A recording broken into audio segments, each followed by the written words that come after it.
Hello बच्चों, तो कैसे हो आप लोग। आप सभी का स्वागत है एसटी मैथ पे। आज हम नया चैप्टर शुरू करने वाले हैं, that is carbon and its compound. Yes बच्चों, कार्बन एंड इट्स कंपाउंड के बारे में पढ़ने वाले हैं। इससे पहले मैं आपको बता दूं कि केमिस्ट्री के 10th के जितने भी सारे चैप्टर्स हैं, that is first, second and third, जो आपकी केमिस्ट्री के चैप्टर है, या थिंक लास्ट चैप्टर है, इसके बाद बायो शुरू हो जाएगा, फिर आपके फिजिक्स शुरू हो जाएंगे। तो इसके पहले के जो तीनों चैप्टर है, that is your chemical reaction and equation, acid base and salt, and metals and non metals, तो वो सारे के सारे चैप्टर्स जो है प्रीवियस चैप्टर्स के, तो वो सभी वीडियोस जो है वो मैंने ऑलरेडी अपलोड कर दिया है। ये नया वीडियो है नए चैप्टर का, तो यहाँ से हम शुरू करेंगे। ये पार्ट 1 है वीडियो का। आपको ये वीडियो छोटे छोटे पार्ट में मिल जाएगा, जो कि दो डिटेल्ड इन्फॉर्मेशन रहने वाला है। और अगर आप श्योरली ये वीडियो को करके जाएंगे तो आपके फिक्स है जो इस चैप्टर के मार्क्स है, या इस चैप्टर के आई थिंक 10 to 12 मार्क्स के कंटेंट है, तो वो पूरे के पूरे कंटेंट के जो मार्क्स है वो आपको मिल जाएंगे मार्क्स में, जैसे कि आप सभी क्वेश्चंस जो है वो अटेंड कर पाओगे। ठीक है बच्चों, तो चलिए शुरू करते हैं आज का नया chapter, that is carbon and its compound. अगर हम कार्बन के बारे में बात करें बच्चों, तो कार्बन क्या है? कार्बन एक आपका एलिमेंट है। ठीक है, कार्बन क्या है? कार्बन एक एलिमेंट है, और उसको रिप्रेजेंट कैसे किया जाता है? उसको रिप्रेजेंट सी से किया जाता है, दैट इज़ योर कार्बन। ठीक है, उसे ही हम लोग कार्बन कहते हैं। यहाँ पर एक और बात बता दें बच्चों कि ये सारे नोट्स जो है ये मैं आपको वीडियो के साथ लिंक कर दूँगी, अगर आपको चाहिए तो आप एक्सेस कर सकते हो। ठीक है, ये नोट्स मैंने खुद बनाए हैं। मैं इसमें पूरे डिटेल में लिखूँगी कि क्या आपको पढ़ के जाना है और क्या नहीं पढ़ना है। ठीक है, तो सबसे पहले कार्बन जो है वो एक एलिमेंट है जो पीरियोडिक टेबल में लाई करता है।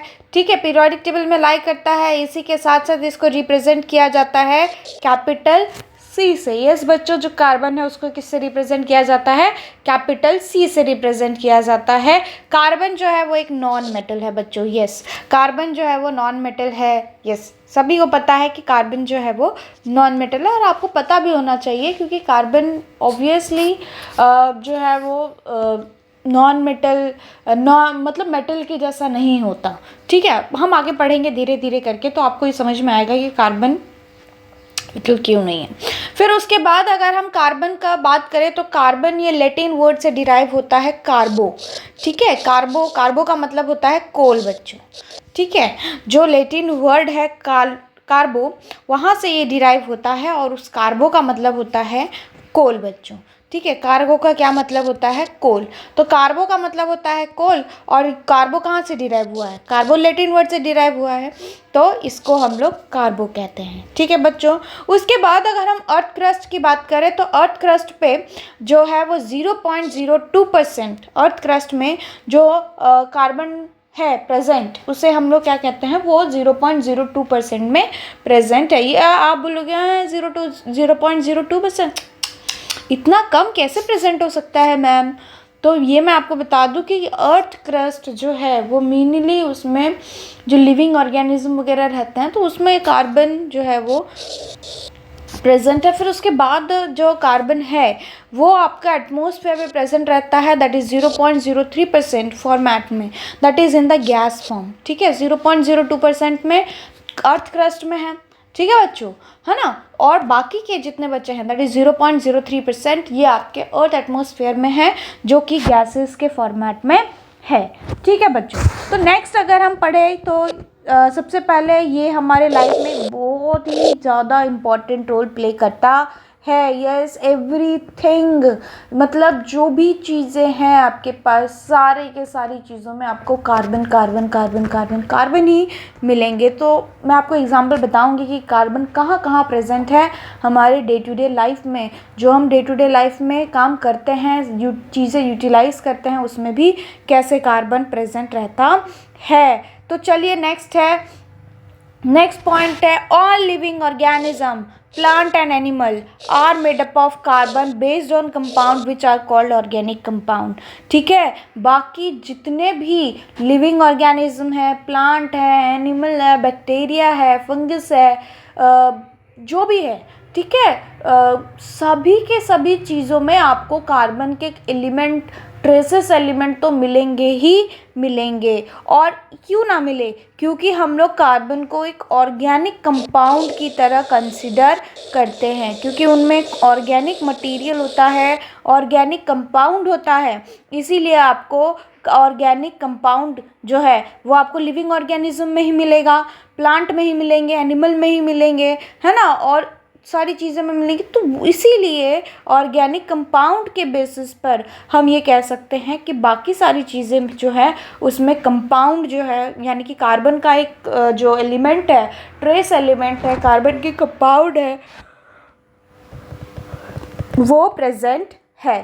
Sorry, large number of things which we use in our day to day life are made up of carbon compound. Yes, हम जो अपने दिनचर्या में जो चीज़ें यूज़ करते हैं वो कार्बन के ही बने हुए रहते हैं। यस बच्चों, हम अपने दिन के चर्या में जो भी यूज़ करते हैं वो सारी चीज़ें जो है वो कार्बन के ही बने हुए हैं। हम कपड़ा पहन रहे हैं वो कार्बन के बने हुए हैं, हम ब्रश कर रहे हैं वो कार्बन के बनी हुई है। फिर उसके बाद कार्बन है ना, प्लास्टिक से बनी हुई है, उसमें भी कार्बन के कुछ ट्रेस एलिमेंट रहेंगे। फिर उसके बाद कॉलगेट यूज़ कर रहे हैं, उसमें भी कुछ ना कुछ कार्बोनेट फॉर्मेट में रहेगा। फिर हम खाना बना रहे हैं, उसमें प्लांट बेस्ड चीज़ें यूज़ करेंगे, तो उसमें भी ऑर्गेनिक कंपाउंड्स हैं। तो वो सभी के सभी चीज़ें जो है वो ऑर्गेनिक कंपाउंड, ये सारी चीज़ें जो है ये किससे बनी हुई है, कार्बन से ही बनी हुई है।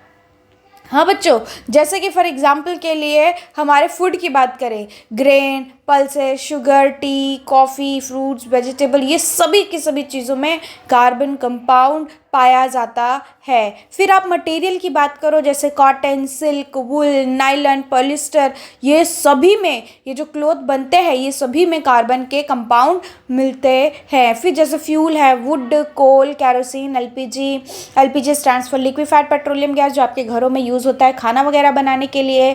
फिर उसके बाद CNG, that is compressed natural gas, petrol, diesel, जिस पे गाड़ियाँ जो है वो चलती है, वो सभी के सभी चीज़ों में कार्बन कंपाउंड के एलिमेंट मिलते हैं। Paper, rubber, plastic, drug, dyes, ये जितनी भी चीज़ें हैं सभी में कार्बन कंपाउंड मिलते हैं। तो ये क्लियरली हमें अपने दिमाग में बिठा लेना है कि कार्बन जो है वो हमारे लाइफ का सबसे क्रूशियल रोल जो है वो प्ले करता है।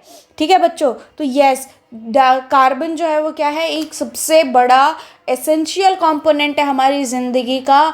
अगर वो नहीं है तो हमें एनर्जी भी नहीं मिलेगी। जैसे कि मैं बता दूँ C6H12O6, ये क्या है, ये ग्लूकोज का फॉर्मूला है। तो यहाँ पे देखिए कार्बन है ना बच्चों, तो ये जो कार्बन है, ये कार्बन मेनली आपको एक एनर्जी सोर्सेज की तरह भी प्रोटेक्ट करता है या प्रोवाइड करता है। तो इस तरीके से कार्बन जो है ये हमारी बॉडी के लिए बहुत ही ज़्यादा एसेंशियल हो जाता है। फिर अगर हम कार्बन की बात करें, carbon always form covalent bond. Yes बच्चों, कार्बन जो है वो क्या कर सकता है, हमेशा कोवैलेंट बॉन्ड ही फॉर्म करता है। अब हम देखेंगे कि कोवैलेंट बॉन्ड फॉर्म कैसे होता है। तो सबसे पहले अगर हम कार्बन की बात करें, carbon always form covalent bond. Yes बच्चों, ये बिल्कुल करेक्ट है कि कार्बन जो है वो कोवैलेंट बॉन्ड फॉर्म करता है। अगर हम कार्बन की एटॉमिक नंबर देखें तो वो होता है 6 बच्चों। यस बच्चों, कार्बन की एटॉमिक नंबर क्या होती है, 6। कार्बन का एटॉमिक नंबर क्या होता है, 6 होता है। ठीक है, यस बच्चों, कार्बन के एटॉमिक नंबर 6 होती है। अगर हम इसके इलेक्ट्रॉनिक कॉन्फ़िगरेशन की बात करें तो ये होता है 2 और 4, यानी कि ये अगर कार्बन के एटम हैं तो 2 इलेक्ट्रॉन बाहर रहेंगे, ठीक है, और 4 जो है वो इसके बाहर रहेंगे, है ना। 2 K शेल में रहेगा और 4 जो है वो L शेल में रहेंगे। ठीक है बच्चों, तो इस तरीके से अगर हम देखें तो ये इसका इलेक्ट्रॉनिक कॉन्फ़िगरेशन आता है ना। तो क्या होता है बच्चों कि ये जो एलिमेंट है ये क्या चाहता है कि ये चाहता है कि मैं को स्टेबल होना है, या सभी को स्टेबल होना। जैसे फॉर एग्जांपल के लिए आपने अंबानी जी को देखा होगा, टाटा जी को देखा होगा, है ना। तो उनके पास जो है वो बहुत पैसा है, थोड़ा वो स्टेबल है अपने लाइफ में, ठीक। तो सेम वे बच्चों कि जो गरीब लोग होते हैं वो लोग क्या सोचते हैं कि काश हमारे पास भी इतने सारे पैसे आ जाते, हम भी इतने मेहनत कर लेते, तो क्या हो जाता है कि हम उनके जैसा जो है वो स्टेबल हो जाते अपने लाइफ में, अपने बच्चों को सक्सीड कर पाते, अपने बच्चों को सक्सेस दिला पाते, नॉट सक्सीड कर पाते, सक्सेस दिला पाते, अपने वाइफ के साथ अच्छे से ज़िंदगी गुजार पाते हैं, उनको जो भी चाहिए रहता वो दे देते, है ना बच्चों। लेकिन लेकिन लेकिन लेकिन लेकिन ये पॉसिबल नहीं है ना, ये पॉसिबल नहीं, क्योंकि सब वैसे हो जाएंगे तो फिर गरीब कौन रहेगा, फिर काम करने कौन जाएगा बच्चों, है ना। तो ये बात है इसकी। और इसमें चलिए हम देखते हैं कि इसका कोवैलेंट बॉन्ड कैसे फॉर्म करता है। ये सबसे पहले बच्चों तो ये बोलता है कि इसके पास आउटर मोस्ट सेल में 4 इलेक्ट्रॉन है, ठीक है। ऑक्टेट कंप्लीट करना है। के सेल का डुप्लेट होता है, के सेल का डुप्लेट, ठीक है। और एल सेल का क्या होता है, एल सेल का होता है आपका बच्चों दैट इज़ अभी मैंने कहा था ऑक्टेट, ठीक है। इसको ऑक्टेट कंप्लीट करना है बच्चों। तो ऑक्टेट कंप्लीट करने के लिए इसको क्या करना पड़ेगा, ऑक्टेट कंप्लीट करने के लिए इसको 4 इलेक्ट्रॉन कहीं से लेना पड़ेगा, ठीक है। क्या करना पड़ेगा बच्चों, ऑक्टेट कंप्लीट करने के लिए इसको 4 इलेक्ट्रॉन कहीं से गेन करना पड़ेगा, यानी कि कोई भी एलिमेंट से इसको गेन करना पड़ेगा, ठीक है। तब ये जाकर क्या हो सकता है कि 1 सेकेंड बच्चों, 1 सेकेंड, हाँ, तब ये क्या हो सकता है कि एक बार जाके स्टेबल हो सकता है, ठीक है। आइदर ये 4 इलेक्ट्रॉन को अचीव कर ले तब ये स्टेबल हो जाएगा, तब इसका इलेक्ट्रॉनिक कन्फिगरेशन कितना हो जाएगा 10, पहले कितना है 6, और ये 4 गेन कर लेगा तो कितना हो जाएगा 10 हो जाएगा, ठीक है। ये इनर्ट गैस की टेस्ट जैसा हो जाएगा, है ना। कोई भी बच्चों अगर एटॉमिक पीरियोडिसिटी की बात करें, ठीक है। पीरियोडिसिटी क्या होता है, मतलब आपके पीरियोडिक टेबल की अगर हम बात करें तो कोई भी एलिमेंट, ठीक है, अगर हम इनर्ट गैस को छोड़ दें, इनर्ट गैस मतलब इन द सेंस कि आपके पास जो ग्रुप है, ठीक है, इस साइड 1 2, इस साइड 13 to 18 ग्रुप, ठीक है। ये जो ग्रुप है ना बच्चों, इसमें जो सबसे लास्ट वाला ग्रुप है दैट इज़ 18 ग्रुप। तो ये जो है ये 18 ग्रुप वाले सभी एलिमेंट जो है वो स्टेबल है, ठीक है, स्टेबल है। बाकी जितने भी एलिमेंट है ना बच्चों, वो सब क्या सोचते हैं, सभी एलिमेंट, ठीक है। तो सभी एलिमेंट क्या सोचते हैं कि हम क्या करें, इतने इलेक्ट्रॉन को गेन कर ले ताकि हम 18 ग्रुप वाले के जैसे बिहेव करेंगे, ठीक है, यानी कि स्टेबल हो जाएंगे। तो यहाँ पर अंबानी कौन है, यहाँ पर अंबानी जी कौन है, यहाँ पर अंबानी जी 18th वाले ग्रुप वाले हैं, ठीक है, 18th वाले ग्रुप वाले हैं, स्टेबल है, किसी से रिएक्ट नहीं करते, उन्हें देखिए आप किसी से कोई मतलब नहीं है, अपने लाइफ में बिजी हैं, और ये अच्छी बात भी है, ठीक है, होना भी चाहिए। तो वैसे ही ये जो 18 ग्रुप वाले एलिमेंट है वो क्या कहते हैं कि हम जो है वो ऑलरेडी वो अंबानी हैं, ठीक है। फिर वो उनको कुछ मतलब ही नहीं है कि किसने कितना इलेक्ट्रॉन दिया या किसने कितना इलेक्ट्रॉन ले लिया। तो ये बाकी सभी एलिमेंट जो है वो सोचते हैं कि हम भी इतना इलेक्ट्रॉन मिल जाए तो हम क्या करेंगे, 18 ग्रुप वाले एलिमेंट मतलब उनके नियरेस्ट वाले जो भी नोबल गैस है, ठीक है, 18 ग्रुप के पास नोबल गैस रहता है बच्चों, ठीक है। तो वो क्या कहते हैं कि हमें अगर इतना इलेक्ट्रॉन मिल जाए कि हम अपने नोबल गैस की जैसा, मतलब हमारे आगे आने वाले जो नोबल गैस है उतना इलेक्ट्रॉन मिल जाए तो हम जो है वो क्या हो जाएंगे, स्टेबल हो जाएंगे अपने लाइफ में, और हम किसी से भी रिएक्ट नहीं करेंगे। तो यही चीज़ जो है वो कार्बन भी सोचता है। क्या सोचता है कि अगर मुझे 4 इलेक्ट्रॉन किधर से मिल गया तो मैं इनर्ट गैस के जैसा हो जाऊंगा, मैं स्टेबल हो जाऊंगा, तो मुझे किसी से रिएक्ट करने की ज़रूरत नहीं पड़ेगी।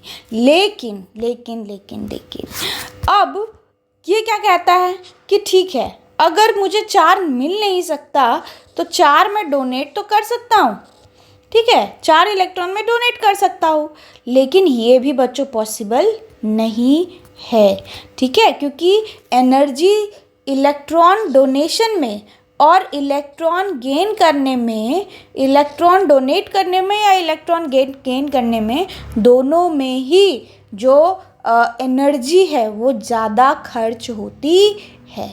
यस बच्चों, क्या मैंने कहा कि जो एनर्जी है, अगर आप इलेक्ट्रॉन डोनेट कर रहे हो या फिर इलेक्ट्रॉन को गेन कर रहे हो तो उसमें आपका जो एनर्जी है, एनर्जी कंसिडरेशन भी करना पड़ेगा ना, क्योंकि ऐसा तो नहीं देगा ठीक है दे दिया लेकिन फिर एनर्जी तो खर्च होगी, है ना। घर में 4 मेहमान आ गए तो पैसे बढ़ जाएंगे ना, है ना, खर्चे बढ़ जाएंगे। तो वैसे ही एनर्जी जो है वो ज़्यादा लॉस इसकी होगी। तो इसकी वजह से क्या होता है कि और इसके न्यूक्लियस के पास जो कार्बन है, इसका न्यूक्लियस के इसकी न्यूक्लियस की अगर हम बात करें तो इसका न्यूक्लियस जो है वो छोटा होता है एज़ कम्पेयर टू एटम, ठीक है। और एटम की अगर हम बात करें तो एटम जो है वो आपका परफेक्टिवली कलेक्टिवली छोटा होता है, ठीक है। कार्बन के जो एटम होते हैं वो मेनली क्या होते हैं, छोटे होते हैं।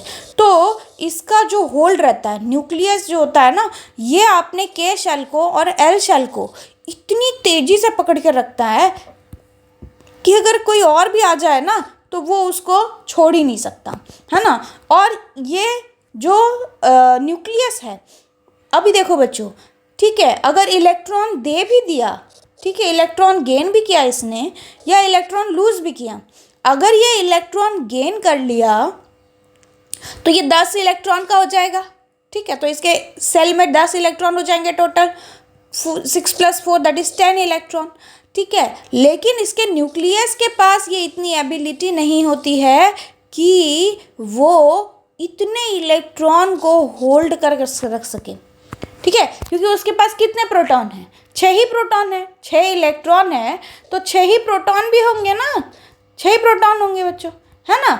6 प्रोटॉन 6 इलेक्ट्रॉन को होल्ड कर सकता है।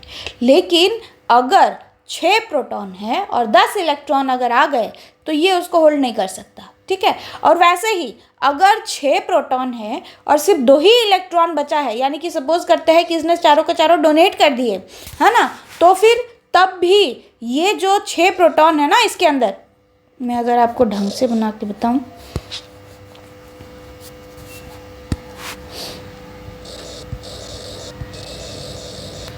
हाँ, तो इसके अंदर कितने प्रोटॉन है, इसके अंदर है 6 प्रोटॉन, ठीक है। यहाँ पर 2 इलेक्ट्रॉन और यहाँ पर 4 इलेक्ट्रॉन। तो मान लो कि इसने 4 को डोनेट कर दिया, ठीक है, तो बचा कितना, 2 ही इलेक्ट्रॉन बचा। लेकिन प्रोटॉन कितना है, 6 प्रोटॉन है और 2 इलेक्ट्रॉन है।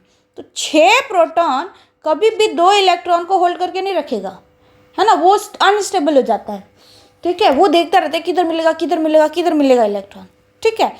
वैसे ही अगर ये 4 इलेक्ट्रॉन गेन भी कर लेता है तो अब कितना हुआ, टोटल 10 इलेक्ट्रॉन हो गए, ठीक है, 10 इलेक्ट्रॉन हो गया। अब ये जो 6 प्रोटॉन है वो 10 इलेक्ट्रॉन को होल्ड नहीं कर सकता। क्यों नहीं कर सकता, क्योंकि इसको होल्ड करने की लिए पावर जो है वो ज़्यादा चाहिए, ठीक है। ये समझ में आ रहा है, यानी कि 6 ही प्रोटॉन है, 6 इलेक्ट्रॉन है तो 6 ही प्रोटॉन भी होगा, है ना, उतना ही वो होल्ड कर सकता है। तो अगर अब क्या होता है इसमें, एनर्जी कंसिडरेशन के लिए इनर्ट गैस का ये कार्बन कहता है कि देख भैया कि ठीक है, ना तो मैं दे सकता हूँ ना ही मैं इलेक्ट्रॉन को गेन कर सकता हूँ। तो कार्बन एटम जो है वो इनर्ट गैस की तरह कब बिहेव करता है कि जब वो इलेक्ट्रॉन को शेयर करता है ना बच्चों। तो वो क्या होता है कि जब वो इलेक्ट्रॉन को शेयर करता है दूसरों के साथ, तब उसकी जो अचीवमेंट है वो आती है और फिर वो कार्बन के जैसा बिहेव कर, यानी कोवैलेंट बॉन्ड का फॉर्मेशन करता है। तो ये आप नोट करके लिखिएगा बच्चों, नोट करके लिखिएगा कि carbon atom can achieve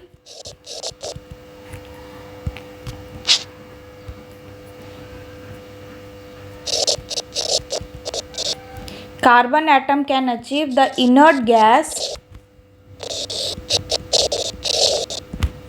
electron arrangement only by the sharing of electron. Therefore carbon always form covalent bond. ठीक है, तो कार्बन क्या करता है, कार्बन इनर्ट गैस की तरह बिहेव करता है। कब करेगा ये कार्बन इनर्ट गैस की तरह बिहेव, कब करेगा बच्चों, कब करेगा, जब ये इलेक्ट्रॉन को शेयर करेगा। ठीक है, when it share the electron it behave as a inert gas. ठीक है, कार्बन की तरह हाँ बच्चों, क्या करेगा, इलेक्ट्रॉन शेयर करेगा, शेयर करने के बाद वो अपनी जो इनर्ट गैस की प्रॉपर्टी है वो अरेंजमेंट करवा लेगा। फिर उसके बाद आता है covalent bond formation. Yes, covalent bond formation की बात करें तो ये जो वैलेंसी होती है, यानी कि जो कार्बन है, ये क्या करता है, ये 4 इलेक्ट्रॉन जो आउटर मोस्ट सेल में है, ये हमें पता है कि कार्बन है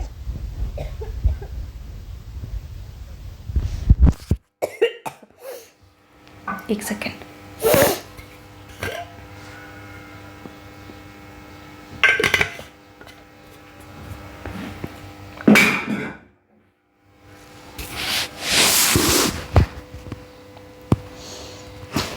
हाँ, अगर हम देखें तो ये हमारा कार्बन है के शेल एल शेल। यस, तो इसके आउटर मोस्ट सेल में कितना है, 4 इलेक्ट्रॉन। ठीक है, तो इसको अचीव करने के लिए कितना चाहिए, 4 और इलेक्ट्रॉन चाहिए, यानी कि टोटल 8 होना चाहिए। तो ये इनर्ट गैस की तरह बिहेव करेगा। ठीक है, तो कार्बन ऐसा एलिमेंट है जो 4 इलेक्ट्रॉन गेन या डोनेट करके, है ना, कार्बन ऐसा एलिमेंट है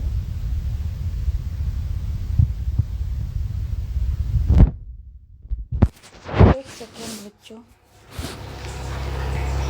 एक सेकेंड, हाँ कोवैलेंट बॉन्ड पढ़ रहे हैं ना, ठीक है, ये सेम कोवैलेंट बॉन्ड का ही है। यस, ये उसी का पार्ट है। ठीक है, कि कोवैलेंट बॉन्ड कैसे फॉर्म होता है। ठीक है, बॉन्ड फॉर्मेशन, मैंने ये स्पेस रखा था समझाने के लिए तो मैं भूल गई शायद। यस, तो यही है वो कोवैलेंट बॉन्ड कैसे फॉर्म करता है, ये 4 इलेक्ट्रॉन को कहीं से तो गेन करेगा या फिर शेयर करेगा एक दूसरे के साथ, तब हम इसे कोवैलेंट बॉन्ड फॉर्मेशन कहते हैं। यहाँ पे मैंने डेफिनेशन लिखा है, आपको चाहिए तो आप भी लिख सकते हो याद करने के लिए। ठीक है बच्चों, उसके बाद आता है carbon is tetravalent. Carbon is tetravalent का क्या मतलब हो गया बच्चों, कार्बन इज टेट्रावैलेंट का मतलब हो गया, टेट्रा का मतलब होता है 4। ठीक है बच्चों, टेट्रा का मतलब होता है 4 एंड वैलेंट का मतलब होता है वैलेंसी। ठीक है बच्चों, तो टेट्रा का मतलब होता है 4 एंड वैलेंट का मतलब होता है वैलेंसी। तो टेट्रावैलेंट की अगर हम बात करें तो कार्बन जो है, कार्बन है, कार्बन के पास 4 इलेक्ट्रॉन है आउटर मोस्ट ऑर्बिट में। ये 4 इलेक्ट्रॉन कुछ इस तरीके का रहते हैं, यानी कि ऐसा समझ लो आप, टेट्रावैलेंट मतलब कार्बन जो है उसके पास 4 हाथ हैं, 1 2 3 4। ठीक है, इसीलिए हम इसे टेट्रावैलेंट कहते हैं। टेट्रा का मतलब 4, वैलेंट का मतलब वैलेंसी। तो कार्बन के पास कितने हाथ है बच्चों, कार्बन के पास 4 हाथ है। अब ये 4 हाथ क्या करता है, ये आइदर कार्बन कार्बन कार्बन के साथ बॉन्ड बना सकता है या फिर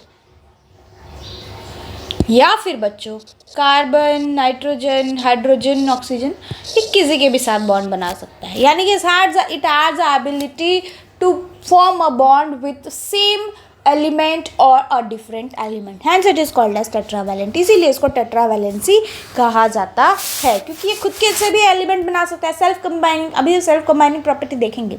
ठीक है, तो ये खुद के जैसा भी फॉर्म कर सकता है, लेकिन दूसरों के साथ भी ये बॉन्ड बना सकता है इजीली। ठीक है, सेल्फ कंबाइनिंग प्रॉपर्टी की अगर हम बात करें तो सेल्फ कंबाइनिंग प्रॉपर्टी में अगर आप देखें तो जो कार्बन है, यस बच्चों, कार्बन कहाँ मिलता है, ये कार्बन जो है वो एक ऑर्गेनिक कंपाउंड है। ठीक, उसके बाद है ना सेल्फ कंबाइनिंग प्रॉपर्टी की बात करते हैं। तो कार्बन जो है वो क्या फॉर्म करता है, यस कार्बन क्या फॉर्म करता है, कोवैलेंट बॉन्ड। ठीक है, क्या बनाता है, कोवैलेंट बॉन्ड बनाता है। अब ये कोवैलेंट बॉन्ड कैसे बनता है, बाय शेयरिंग ऑफ इलेक्ट्रॉन। ठीक है, इलेक्ट्रॉन को शेयर करके वो ये बॉन्ड बनाता है। उसके बाद हम सेल्फ कंबाइनिंग की बात करें तो सेल्फ कंबाइनिंग की अगर हम बात करें तो कार्बन एग्जिबिट केटाइनेशन। केटिनेशन क्या होता है?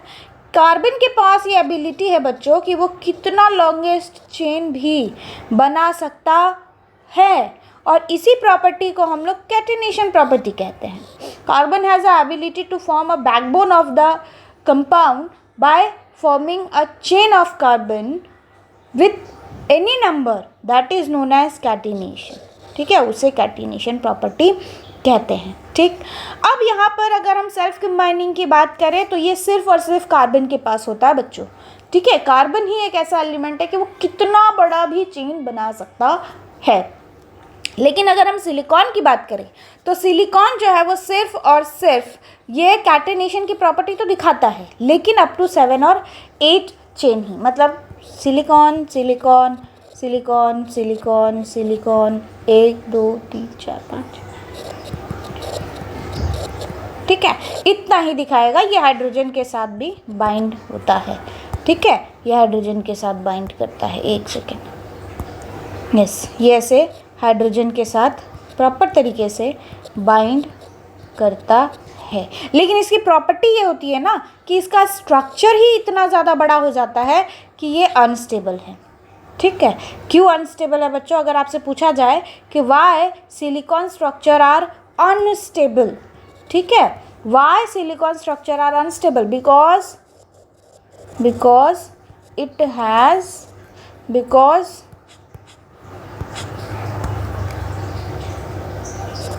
it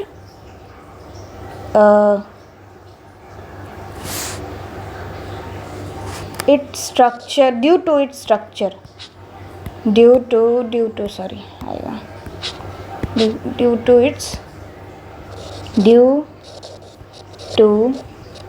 its larger structure।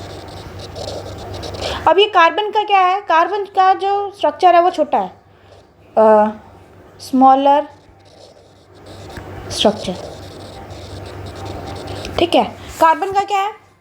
Carbon का जो स्ट्रक्चर है वो छोटा है। ठीक है, और इसीलिए वो एग्जिबिट कर सकता है ये कैटिनेशन की प्रॉपर्टी को। लेकिन सिलिकॉन का स्ट्रक्चर जो है वो थोड़ा सा बड़ा है, जो कि वो सिर्फ 7 और 8 तक ही हाइड्रोजन के साथ बॉन्ड बना सकता है। उसके बाद उसकी फिर निकल जाती है सब कुछ। ठीक है, फिर वो क्या हो जाता है, वो हाईली अनस्टेबल है। यस, ये कंपाउंड भी जो है वो बच्चों वो भी अनस्टेबल है, highly unstable due to its larger structure की वजह से ये अनस्टेबल है। ठीक है, तो ये सारी चीज़ें जो है ये हम सेल्फ कंबाइनिंग प्रॉपर्टी में देखते हैं। ठीक है, उसके बाद अगर हम बात करें तो हम ऑकरेंस ऑफ कार्बन की बात करते हैं। तो फ्री स्टेट में ऑकरेंस मतलब कार्बन जो है वो कैसे मिलता है नेचर में। तो ऑकरेंस ऑफ की बात करें तो सबसे पहले तो फ्री स्टेट में मिलता है, और दूसरा जो है वो कंबाइंड स्टेट में मिलता है। यस बच्चों, 2 स्टेट में मिलता है, एक फ्री स्टेट में मिलता है और एक कंबाइंड स्टेट में मिलता है। तो जो फ्री स्टेट है उसमें कैसे मिलता है? डायमंड या फिर ग्राफाइट के फॉर्मेट में मिलता है ना, वो फ्री है अकेला। यानी कि कार्बन का डायमंड की बात करो वो भी सिर्फ कार्बन का ही बना हुआ है, यानी कि प्योर कार्बन का बना हुआ है। और वही अगर आप ग्राफाइट की बात करो तो वो भी प्योर कार्बन का ही बना हुआ है। ठीक है, तो ये आपका फ्री स्टेट हो गया। फ्री स्टेट में 2 चीज़ें मिलती है, डायमंड एंड ग्राफाइट। अगर हम कंबाइंड स्टेट की बात करें बच्चों तो कंबाइंड स्टेट में आपको carbon dioxide, carbon trioxide, fossil fuel, natural gas, ठीक है, और ये कार्बोनेट CO3। ठीक है, तो इस फॉर्मेट में आपको ये कंबाइंड स्टेट है उसका कार्बन का। ठीक है, नेक्स्ट हम पढ़ते हैं एलोट्रोप ऑफ कार्बन। तो एलोट्रोप ऑफ कार्बन की अगर हम बात करें तो एलोट्रोप ऑफ कार्बन की सबसे पहले तो एलोट्रोप ऑफ कार्बन होता क्या है? ठीक है, एलोट्रोप का मतलब क्या? Various physical form in which an element can exist is called as allotrope. यानी कि एक ही कंपाउंड है, उसका ही जो फिजिकल फॉर्म है वो डिफरेंट वे में चेंज हो चुका है और वो एग्जिस्ट कर रहा है, उसे ही हम लोग एलोट्रोप ऑफ एलिमेंट कहते हैं बच्चों। तो इसमें 3 चीज़ें हैं।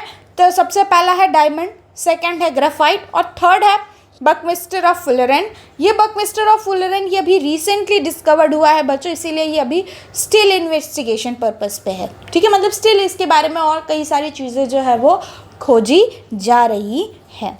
फिर उसके बाद आता है डायमंड। तो डायमंड की अगर हम बात करें तो ये डायमंड के हम फिजिकल प्रॉपर्टी, डायमंड और ग्रेफाइट की फिजिकल प्रॉपर्टी की बात कर रहे हैं। Physical property of diamond and graphite की अगर हम बात करें तो वन बाय वन करके देखते हैं। ये बहुत ही ज़्यादा इंपॉर्टेंट है, ये आपसे 2-3 मार्क्स के लिए पूछा जा सकता है कि ज़रा बताइए डायमंड और ग्रेफाइट की फिजिकल प्रॉपर्टी बताइए, उसमें डिफरेंस लिख के हमें जो है वो बताइए। तो यहाँ पे आपको डिफरेंस जो है वो मिल जाएगा 2-3 मार्क्स का। ठीक है, तो सबसे पहले वो कलरलेस होता है। Yes, diamond is colourless. Transparent होता है। Yes, it is transparent. Extraordinary brillianceness होती है उसमें, मतलब जिसे हम लोग चमक कहते हैं। ठीक है बच्चों, क्या कहते हैं? चमक कहते हैं। जो एक्स्ट्रा ऑर्डिनरी ब्रिलियंस है वो उसमें देखी जाती है। क्वाइट हैवी होता है, थोड़ा सा भारी ही होता है।